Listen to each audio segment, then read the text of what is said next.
la crise du monde, si elle est un ouvrage philosophique, devrait résister un peu au temps. Et donc, ne pas attendre comme une réalisation qui en marquerait, comment dire, le dépassement. Si c'est un bon livre, il devrait encore être lu et réinterprété et approprié par des individus pour se comprendre, même dans des circonstances changées. Donc, je crois que le livre a résisté au temps et donc il est susceptible d'interpeller encore les gens pour leur dire: sommes-nous en train de nous prendre en main, d'exprimer notre liberté, de nous inscrire dans le monde, non pas simplement en subalterne, en subordonné, en mendiant, mais en être humain qui participe au devenir de l'humanité. Donc c'est un ouvrage qui est encore lu, me semble-t-il, qui est traduit encore. La version anglaise vient d'être traduite cette année. La traduction anglaise est sortie cette année. Et il y a des travaux là-dessus. Donc, de ce point de vue, on peut dire qu'à la fois, ce livre est par bien des côtés dépassé.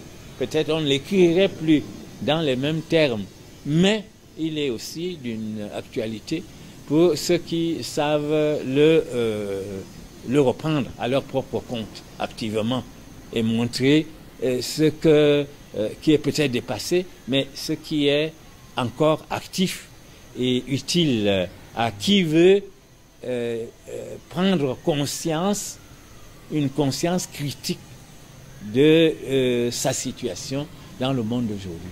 Donc, alors, là-dessus, vous me demandez si, bon, il n'y a pas d'autres personnes, en supposant que je sois un intellectuel, qui fassent le même effort, ou même davantage.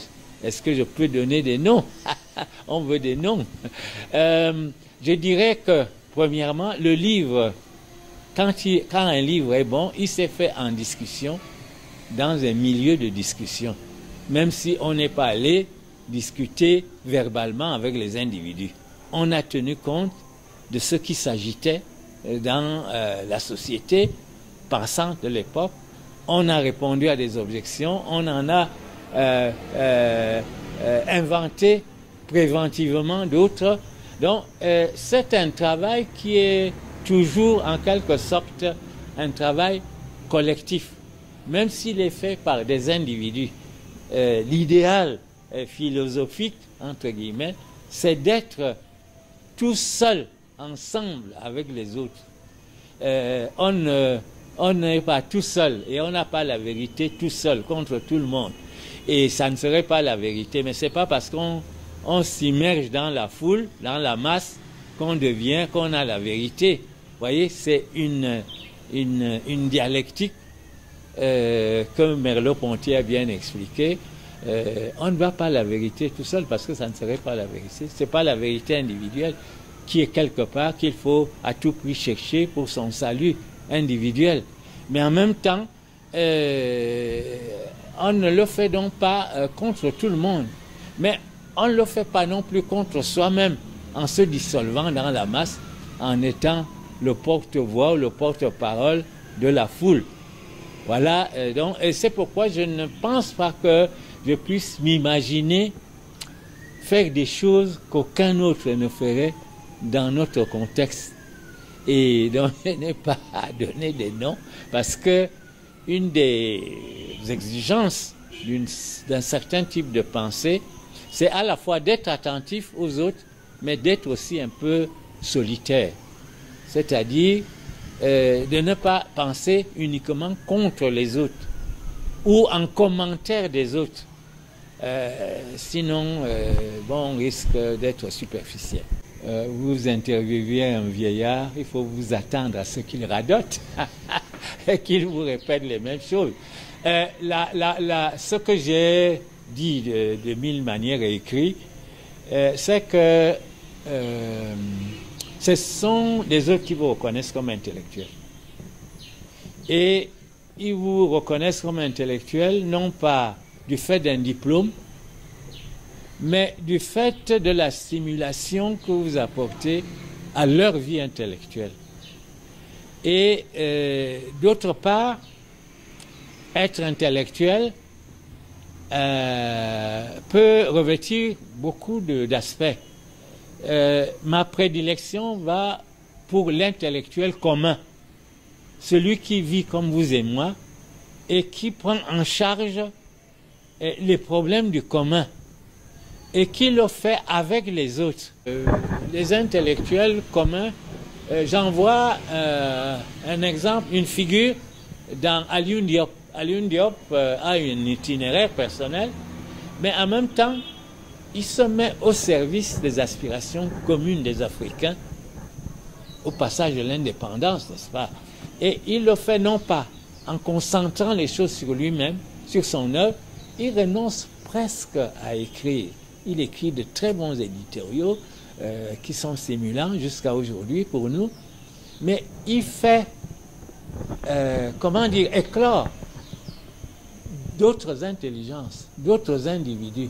Il permet, j'allais presque dire, c'est sacrilège, il permet à Cheikh Anta Diop d'exister intellectuellement. Les livres de Cheikh Anta Diop sont refusés partout. C'est Alioune qui prend le risque de les publier, de les éditer. Et ainsi de suite. Et il est capable de fédérer des chrétiens, des marxistes, des athées, toutes sortes de gens, dans une entreprise qui va de pair avec la rigueur intellectuelle, personnelle, morale de l'individu et de ce qu'il propose à, comme sans tambour ni trompette, à ceux qui veulent que les Africains puissent conjoindre leurs efforts malgré leurs différences, sans dictature, sans orientation, sans pensée unique. Donc, les intellectuels africains, bon, qu'ils s'expriment, que nous les reconnaissions chacun comme intellectuel, et non qu'ils se disent, moi je suis intellectuel, voyez, j'ai écrit, non, j'ai tel diplôme. C'est pas ça qu'on attend de ce que j'appelle la figure de l'intellectuel aujourd'hui.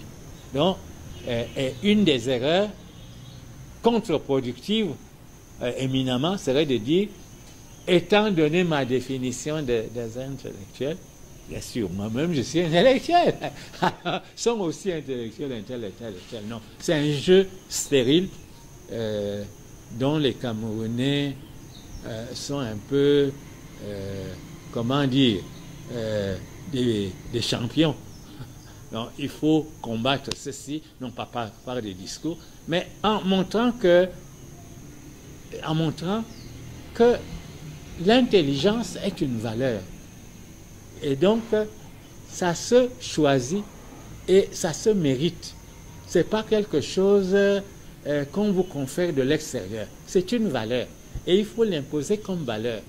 Parce que j'ai dit, pour finir par là, que, vous voyez, je disais, l'Afrique n'a pas d'intellectuel. Parce que l'Afrique ne considère pas l'intelligence comme valeur à égalité avec la richesse et avec la puissance. Celui qui a la richesse dit, oh, ben, je peux les acheter, je leur fais faire des travaux, je les paye. Celui qui a la puissance dit, c'est moi qui mène tout, les intellectuels, c'est la valeur suprême.